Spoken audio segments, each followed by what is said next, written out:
나는 내 인생을 크게 바꿔준 몇몇 사건을 소개하면서 이 책을 시작하기로 했다. 그 경험들은 이 책에 담긴 핵심적인 메시지를 담고 있기도 하다. 이 책이 만들어지는 동안 일어난 이 뜻깊은 사건들은 아주 흥미롭고 희망적인 시너지와 동시성, 즉, 한데 모여서 더욱 큰 의미를 전해주는 한편 단순한 우연으로만 설명할 수 없는 요소를 담고 있다. 이 책을 통해 내가 제공하려는 것은 일종의 프로그램이다. 여러분은 이 프로그램 덕분에 원하는 바를 모두 삶 속에 나타나게 하는 능력을 반드시 갖게 될 것이다. 그 소망이 자기 존재의 근원과 일치하기만 한다면 말이다. 감사하게도 나는 책을 쓰는 동안 이 프로그램이 일상에서 어떻게 작용하는지 직접 경험할 수 있었고, 개인적으로 겪은 이 기적 같은 사건들을 여러분과 공유하기로 했다. 이 지구라는 행성에서 70대의 나이에 접어들면서 지난 날을 돌아보니 그저 나타난 것으로만 보이던 중요한 인생사들이 떠오른다. 이제 와서 보니 그런 사건들이 에고에 이끌려가던 내 인생의 방향을 돌려놓는 데 영향을 미쳤음을 알 수 있다.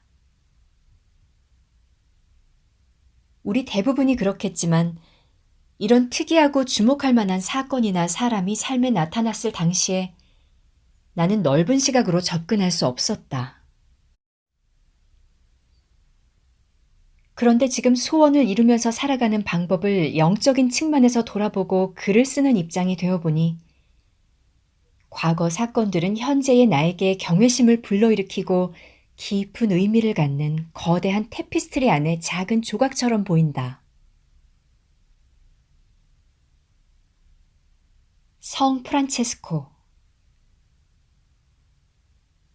내 삶에 나타난 한 사람은 저 옛날 13세기 인물로 지금은 아시시의 성 프란체스코라고 알려져 있다.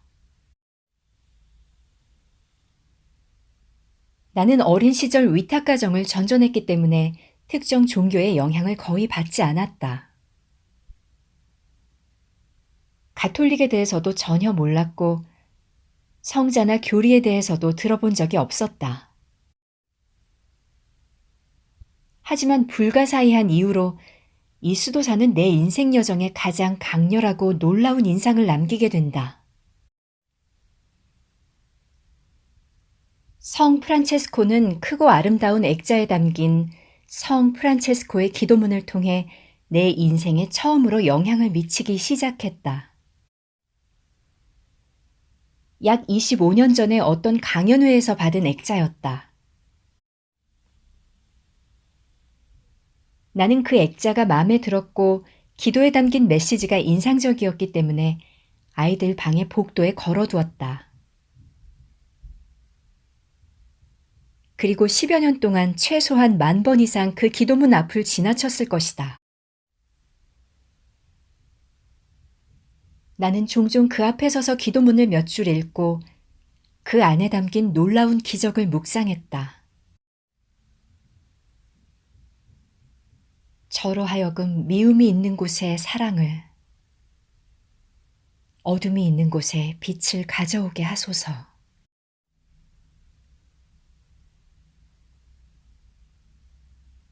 이 구절은 기도라기보다 일종의 기법 같았다.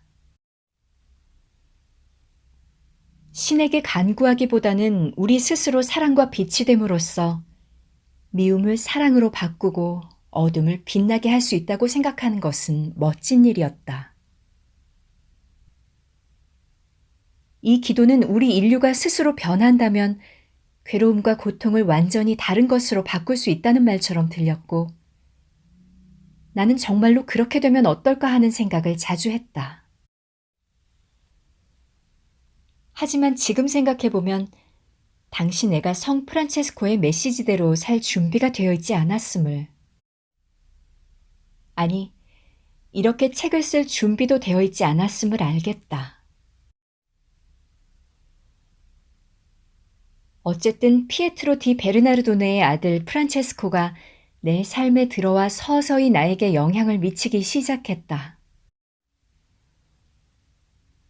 1990년대에 아시시를 방문했을 때 이유는 알 수 없지만 마치 고향에 머무는 것처럼 편안했다. 나는 성 프란체스코가 거닐던 들길을 걸었고 그가 기도하던 작은 예배당에서 묵상했다. 그의 무덤 앞에 섰을 때는 800년 전에 살았던 그와 하나가 된 것 같은 강렬한 느낌의 넋을 빼앗기기도 했다. 나는 성 프란체스코에 대한 글을 읽기 시작했다. 그리고 어떤 것도 자신의 목표를 방해하지 못하게 하겠다는 결심과 다르마를 이루려는 불타는 소망에 대단히 감명을 받았다. 나 역시 그때까지 하던 일을 계속해야 한다는 내면의 사명을 느꼈기 때문이다. 그 내면의 목소리는 한때 길을 벗어났던 나를 신성한 사명, 즉 날마다 글을 쓰며 살아가는 길로 다시 인도해 주었다. 약 10년 전 나는 모든 문제엔 영적인 답이 있다는 제목으로 책을 쓰려고 했지만 어떻게 써야 할지는 확실히 알지 못했다. 하지만 깊은 명상 중에 힘찬 목소리가 들려왔다. 너희 집 벽에 걸린 성 프란체스코의 기도를 바탕으로 써라.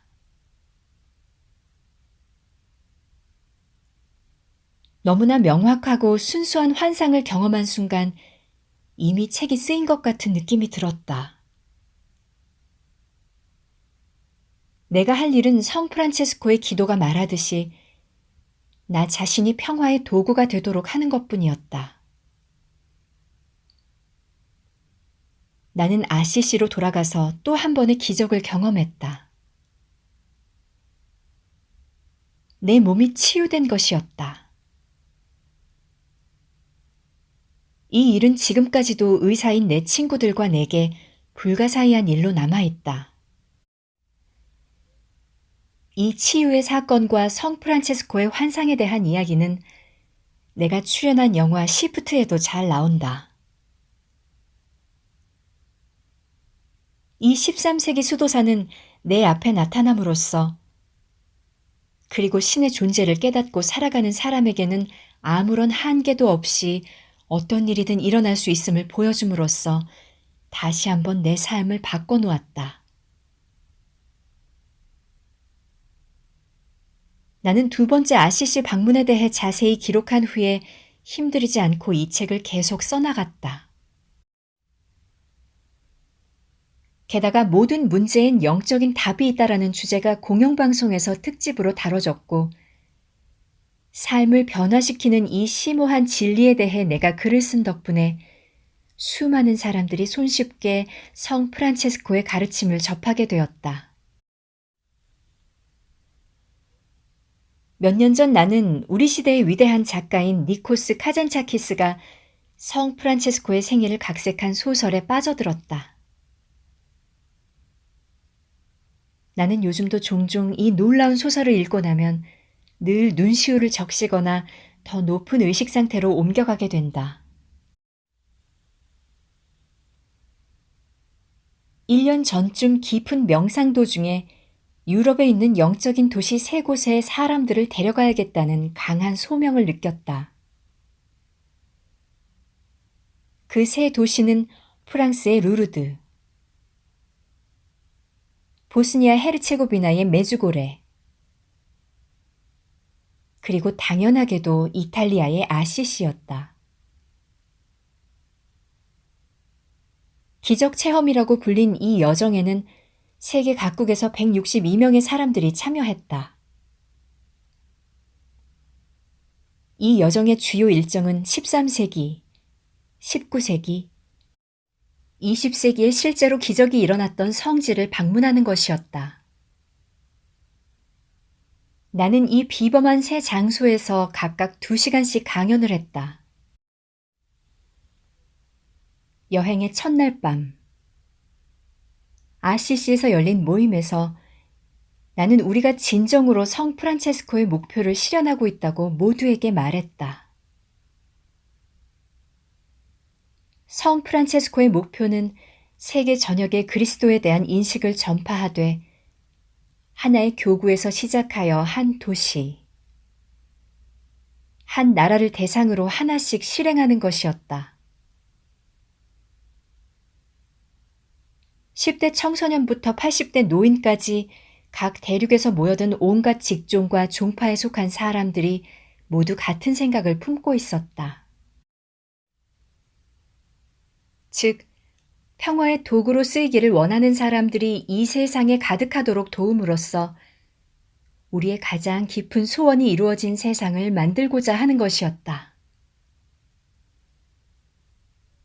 나로서는 두 번째로 방문한 신성한 도시 아시시에서 맞는 두 번째 날, 162명 모두 오래된 교회에 모였다. 수백 년 전에 지어진 이 교회는 성 프란체스코가 머물면서 프란체스코회를 창설한 곳이었다. 이 거룩한 건물에서 2시간짜리 강연이 거의 끝나갈 때쯤 뭔가 내 몸을 차지하고 있다는 느낌이 들면서 아무 말이 나오지 않았다. 40여 년간 대중 강연을 하면서 단 한 번도 경험해보지 못한 일이었다. 카잔차키스의 성자 프란체스코를 낭독하고 있던 나는 결국 굳어버리고 말았다. 몸을 움직일 수가 없었다.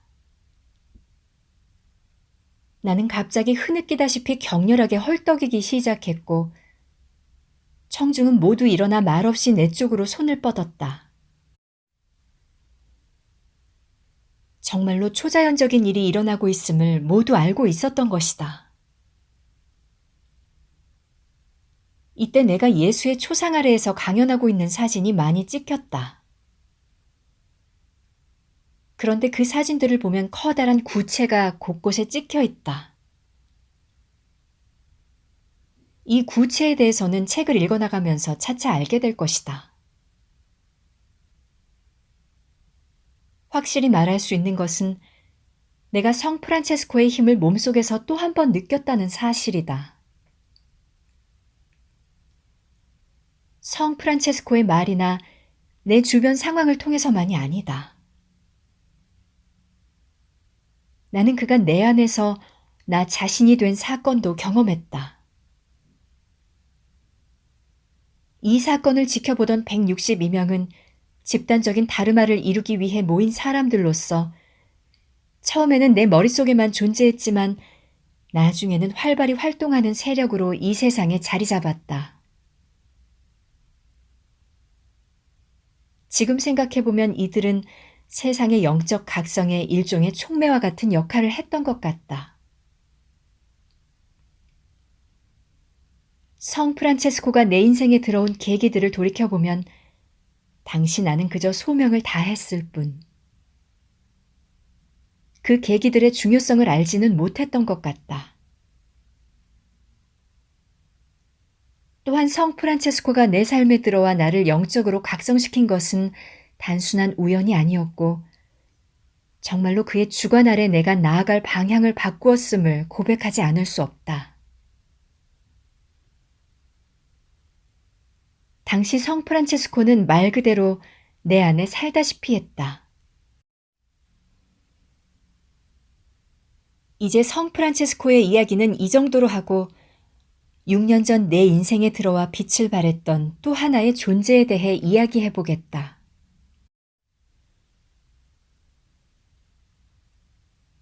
노자. 2005년경 나는 영적인 내용을 담은 도덕경을 다시 공부하게 되었다. 도덕경은 2500년 전 고대 중국의 영적 지도자였던 노자의 가르침을 모은 책이다.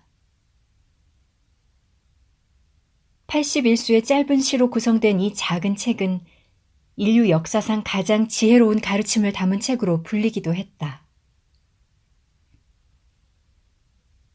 도는 내 인생에서 그리 중요한 가르침이 아니었다. 적어도 내가 도에 대해 잘 몰랐을 때는 그러했다. 하지만 65세의 나는 도덕경을 읽고 또 읽으면서 교훈을 얻고 있음을 깨달았다. 도덕경이라는 제목을 해석하면 위대한 마음으로 사는 법 정도가 될 것이다. 나는 도덕경에서 자주 인용되는 구절을 내 책에 인용하기도 했지만 어쩐 일인지 2005년에는 도덕경이 매일같이 내 삶에 등장하다시피 했다. 식당 메뉴판에 도덕경의 내용이 몇 줄 쓰여 있는 것도 보였고 텔레비전에서 그보다 길게 인용되는 장면도 보았다. 또 서점에서는 내 책 바로 옆에 도덕경 번역본이 잘못 꽂혀 있기도 했고 절친한 친구가 자신이 어떻게 노자 철학에 심취해 평화를 얻게 되었는지 말해주기도 했다. 또 모르는 사람이 보낸 카드 한 벌에는 도덕경에 쓰인 81수의 시와 함께 황소를 탄 노자의 그림도 들어있었는데 그 그림은 마치 나에게 말을 거는 듯 했다. 전에는 겪어보지 못한 일이었다. 그러던 어느 날 아침 명상을 하던 나는 도덕경을 전부 읽어야겠다는 강한 충동을 느끼고 그날로 바로 실행했다. 그날 저녁에는 출판사에 전화를 걸어 도덕경에 대한 책을 써보고 싶다고 말했다. 고대 철학자인 노자의 지혜를 현대에 적용하는 방법에 대해서 81수의 시 하나하나를 짧게 해설하고 서양이 동양에게 삶을 묻다라는 한 권짜리 책을 낼 생각이었다. 이때부터 나는 지난 10여 년간 성 프란체스코에게 느꼈던 유대감을 노자에게도 똑같이 느끼기 시작했다. 이른 아침 명상에서는 노자의 목소리가 들리기 시작했다. 나는 헤이하우스라디오.com에서 일주일에 한 번씩 방송하는 라디오 프로그램을 통해 이런 일들을 이야기했다. 방송 중에 메갈리라는 이름의 화가가 영적으로 노자의 화상을 보고 거의 무의식 상태에서 그림을 그려 나에게 보냈다고 말했다. 바로 다음 날 그림을 받은 나는 2006년 한 해 동안 그 그림에 실제로 말을 건네며 지냈다. 나는 일주일 중 나흘하고도 반을 도덕경 연구, 묵상, 사색, 분석에 할애했다. 마지막 반은 노자의 화상을 놓고 명상을 한 뒤 떠오르는 대로 자유롭게 글을 썼다. 이렇게 2006년 한 해는 온전히 노자와 교감하면서 보냈다. 노자의 화상을 응시하고 집필실을 이리저리 돌아다니는 나를 따라다니는 그의 눈을 바라보면서 말이다. 더 중요한 사실은 마음속에서 그의 이야기를 듣고 그 이야기가 자유롭게 종이 위로 흘러나오도록 했다는 점이었다. 도덕경에 푹 빠져 지낸 한 해는 내 인생을 바꿔놓았다. 이때 나는 겸손의 본질을 배우고 실천했고 삶에서 신비함과 만족, 단순함과 평온함을 느꼈으며 신앙이 아닌 자연에서 신을 발견했다. 노자는 나에게 한결같은 친구가 되어주었고 도덕경은 나뿐만 아니라 수많은 사람들을 깨우침의 길로 이끌었다. PBS 방송에서는 미국과 캐나다를 주요 시청 지역으로 하여 기금 모금 방송을 수천 번이나 했고 가끔 황금 시간대에도 방송을 내보냈는데 나는 그 시간에 노자가 주창한 고대 지혜의 정수를 전할 수 있었다. 나는 노자가 떠나고 25세기가 지난 이 시대에 그 설득력 있는 메시지를 수많은 사람들에게 전파하는 도구가 되었다. 보이지 않는 도나 신성한 영혼만이 알 수 있을 신비한 방식으로 말이다.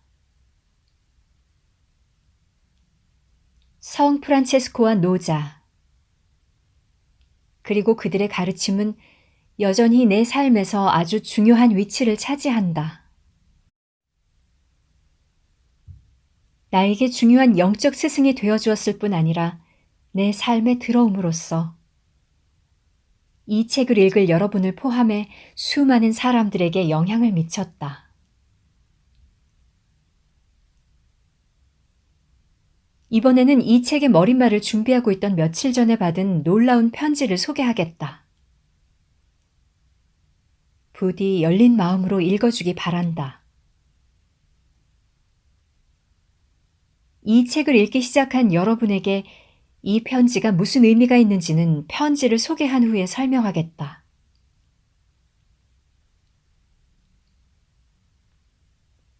웨인 박사님께. 기적은 정말 일어나네요. 제가 최근에 겪은 일을 박사님과 꼭 나누고 싶어요. 박사님도 제가 경험한 이 기적과 관련이 있으니까요. 몇 달 전 박사님의 기적 체험 여행에 대해 듣고는 저도 가야겠다는 생각이 들더군요. 그런데 지금은 큰 변화를 겪는 시기라서 사정이 좀 복잡하기 때문에 유럽에 따라갈 계획을 세우려면 그야말로 기적이 일어나야 할 것 같았어요. 하지만 전 어떤 일이든 불가능하지 않다고 생각하며 제 의도를 소리내서 말했어요. 나는 웨인 박사님과 함께 기적을 체험할 거야. 그 다음 일은 신에게 맡겼지요.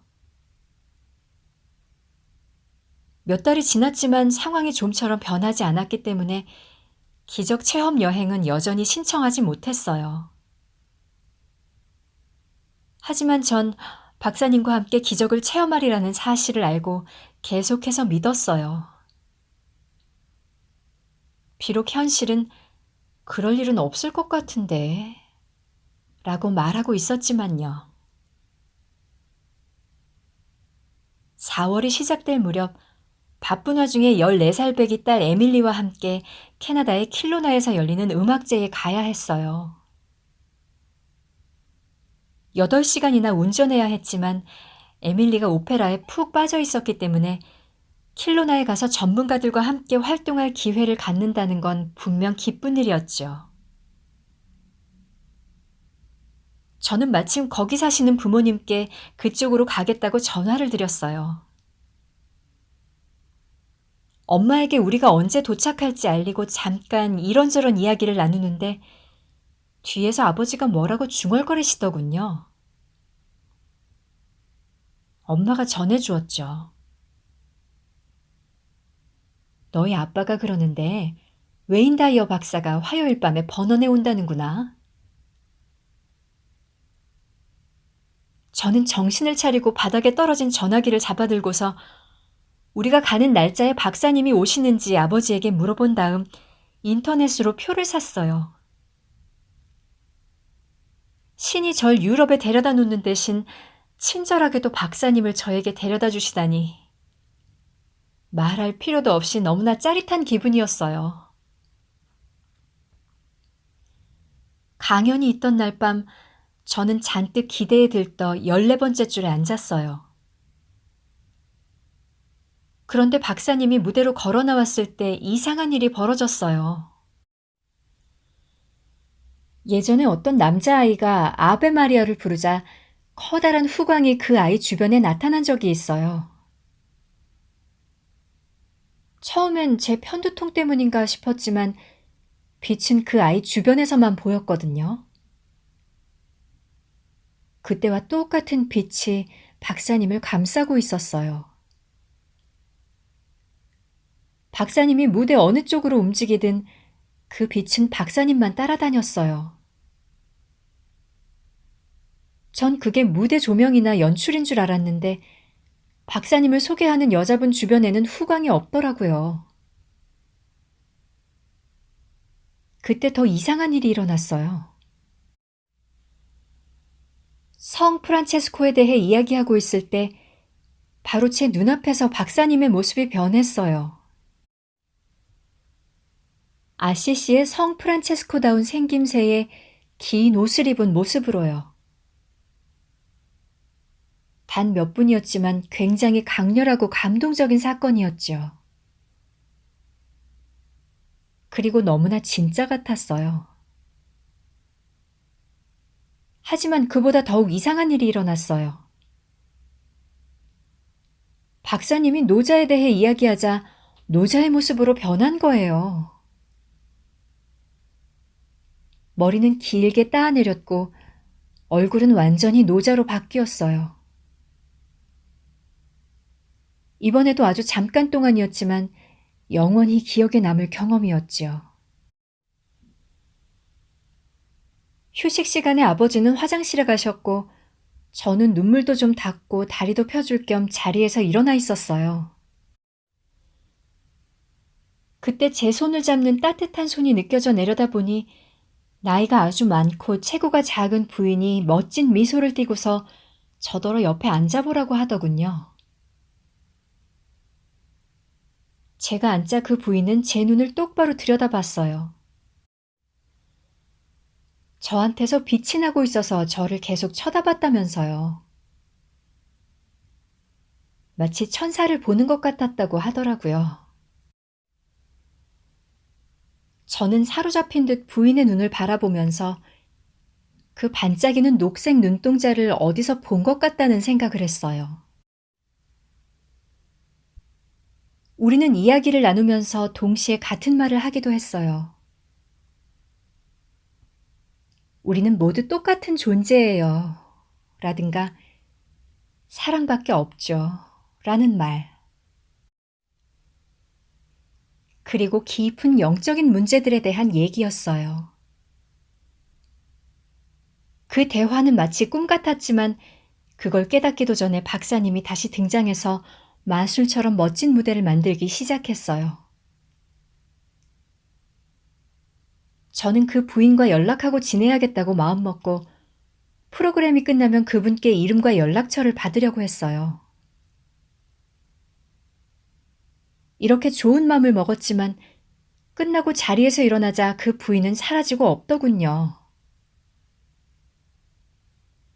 고작 두 자리 옆에 앉았는데도 그분이 나가는 모습을 보지 못했기 때문에 저는 깜짝 놀랐어요. 아버지와 함께 그곳을 나와 주차장에서 차를 뺄 때 백미러로 제 눈을 보았어요. 바로 그때 저는 그 반짝이는 녹색 눈동자를 어디서 봤는지 깨달았어요. 있을 수 없는 일일까요? 글쎄요. 가능한 일인지도 모르죠. 그날 밤 일을 설명할 수는 없지만 그렇게 특이하고 멋지게 웨인 박사님과 함께 기적 체험을 할 수 있었다는 것에 대해 매일 감사해요. 나마스테.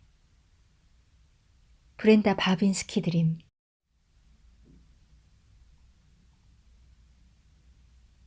반짝이는 녹색 눈동자에 대한 이야기가 의아하게 느껴질 수도 있지만 나는 그 이야기를 충분히 이해한다.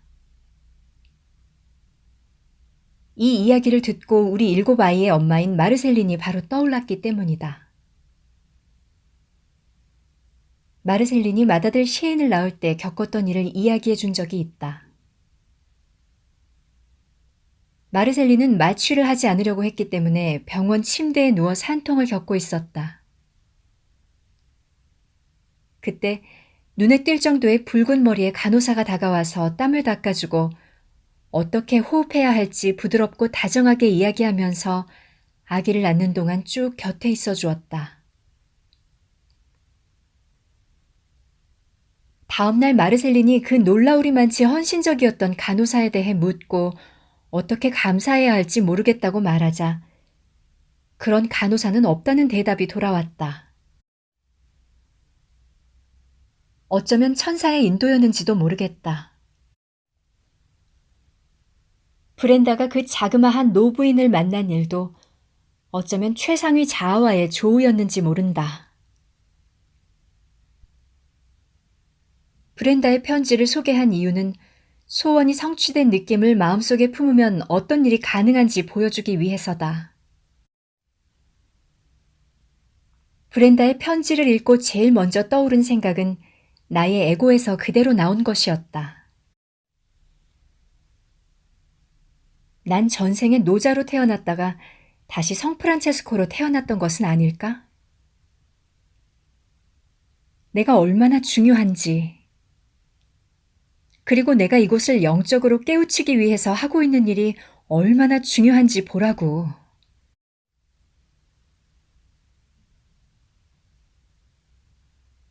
그 후 홍콩에 거주하는 작가 아니타 무르자니와 통화하면서 브렌다의 편지를 읽어주었더니 아니타는 에고에서 나온 내 생각들을 금세 잠재워 주었다. 아니타가 말하기를 저쪽 세상에서의 경험으로 얻은 교훈은 단 하나. 모든 것이 동시에 일어나고 있다는 사실이라고 했다. 과거와 미래는 없고 모두 하나로서 지금에만 존재한다는 것이다. 다시 말해 우리가 동시에 진행되는 여러 개의 평행 인생을 살고 있다고 말하는 것이 가장 그럴듯하다고 했다. 과거와 미래, 즉 시간에 따른 의식의 변화가 존재하지 않는다는 개념이 얼마나 혼란스러운지는 나도 안다. 이런 생각을 할 수 있는 유일한 수단인 뇌마저 탄생과 죽음을 맞이하고 시간에 따라 변하는 신체의 일부라고 생각하면 특히 그렇다. 모든 일이 동시에 일어난다는 생각은 굉장히 불가사의하지만 나는 꿈속이나 깊은 명상 상태에서 이 비선형성을 어렴풋이 느껴보았다. 사망 판정을 받은 아니타가 치유의 여행을 시작할 때 만물의 하나됨과 지금이 그녀에게 어떤 느낌으로 다가왔는지 더 자세히 알고 싶다면 아니타의 그리고 모든 것이 변했다를 읽어보기 바란다. 이 책을 읽으면서 세상에 나타나게 하고 싶은 대상을 몸으로 느낄 수 있다는 것이 얼마나 중요한지에 주목해보기 바란다. 특히 우리가 이 지구의 물질계에서 진정으로 성스러운 존재임을 안다는 것이 어떤 의미인지에 주의를 기울여보라. 앞으로 거듭 강조할 것은 소망을 이루면서 살고자 할 때 상상이 중요하다는 점이다. 하지만 상상은 생각으로 통제할 수 있는 영역이다. 일단 어떤 사람이 되고 싶은지 상상했다면 그 상상의 결과에 따라 살라고 권하고 싶다. 그 모습이 물질적 영역에서 이미 실현된 것처럼.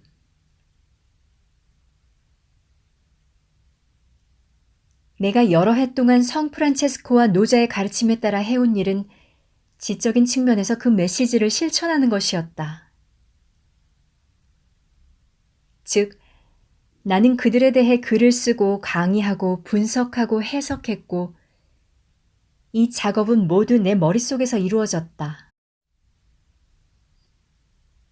하지만 성프란체스코와 노자의 존재를 만난 그 시기에는 이 신성한 스승들의 가르침을 단지 지적인 측면에서만 다루지 않았다. 그날 밤 버넌에서 무대에 올랐을 때 그리고 아시시에서 강연하면서 성프란체스코에게 압도당했을 때 나는 그들을 몸으로 느꼈고 마치 내가 그들 자신이 된 것처럼 메시지를 실천했다. 다시 말해 그들이 설파한 진리를 깨닫고 싶다는 소망이 이미 이루어진 느낌을 받아들였다. 되고자 하거나 갖고자 하는 대상을 열정적으로 느낄 수 있다면 그것이 최상위 자아와 어긋나지 않는 이상 나는 그것이 되고 그것은 내가 된다.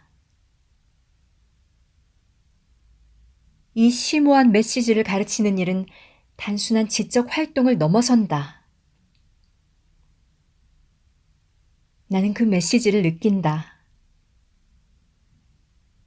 내가 무대에 섰을 때 브렌다 바빈스키가 순간적으로 목격한 현상도 바로 그것이다. 상상하라. 그것이 현실인 것처럼 살라. 비난하지 마라. 하지만 여기서 가장 중요한 점은 그 대상에 대한 느낌을 받아들이는 것이다. 그러면 나는 그것이 되고 그것은 내가 된다. 내가 소망과 하나가 되므로 그 둘은 더 이상 분리되어 있지 않다.